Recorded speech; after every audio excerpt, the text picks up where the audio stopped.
চোট থেকে পুরোপুরি সেরে না ওঠায় নেইমারকে ছাড়াই প্রথমবারের মতো ব্রাজিলের স্কোয়াড ঘোষণা করলেন কোচ কার্লো অ্যানচেলোত্তি। বিশ্বকাপের জন্য প্রস্তুত হচ্ছেন এই তারকা, জানিয়েছেন অ্যানচেলোত্তি।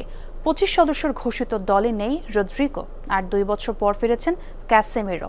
ফেরার তালিকায় আছেন রিচার্লিসন, অ্যান্টনি সহ অনেকেই।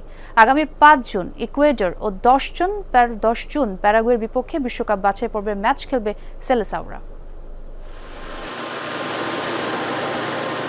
ব্রাজিলের কোচ হিসেবে যোগ দেওয়ার পর থেকেই আলোচনা কার্লো আনচেলোত্তিকে নিয়ে। পূর্ব নির্ধারিত সূচি অনুযায়ী 26 মে দল ঘোষণা করার কথা বিশ্বকাপ বাছাইয়ের। কেমন হবে সেই দল তা নিয়ে চলছিল আলোচনা। রোববার ব্রাজিল পৌঁছে নির্ধারিত দিনেই প্রথমবারের মতো ব্রাজিলের স্কোয়াড ঘোষণা করলেন কার্লো আনচেলোত্তি। দল ঘোষণার আগে রিও ডি জেনেরোতে ব্রাজিলের কোচ হিসেবে আনুষ্ঠানিকভাবে পরিচয় করিয়ে দেওয়া হয় আনচেলোত্তিকে।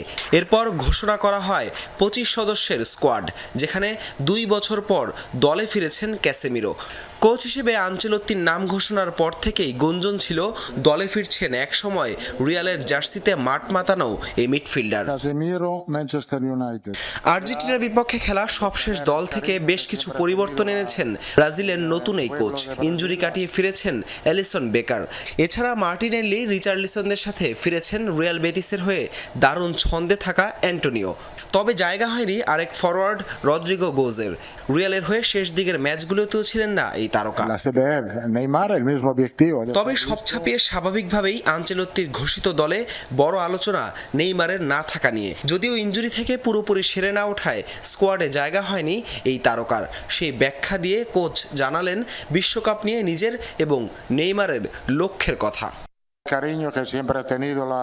ব্রাজিলের অনেক প্রতিভাবান খেলোয়াড় আছে, অবশ্যই নেইমার বিশেষ এবং তার উপর দল অনেক নির্ভরশীল। তার কাছ থেকে সেরাটাই পেতে চায়। সে ব্রাজিলে ফিরেছে খেলার জন্য এবং বিশ্বকাপের জন্য ভালোভাবে প্রস্তুতি নেয়ার জন্য। ব্রাজিল ফুটবল ফেডারেশন, আমি সহ নেইমারেরও একটাই লক্ষ্য, বিশ্বকাপের জন্য প্রস্তুত হওয়া।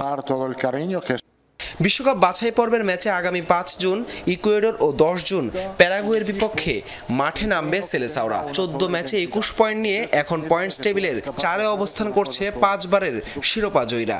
এখান থেকেই শীর্ষ 6 দল সরাসরি খেলবে 2026 বিশ্বকাপে। হাসান আল মারুফ, যমুনা স্পোর্টস।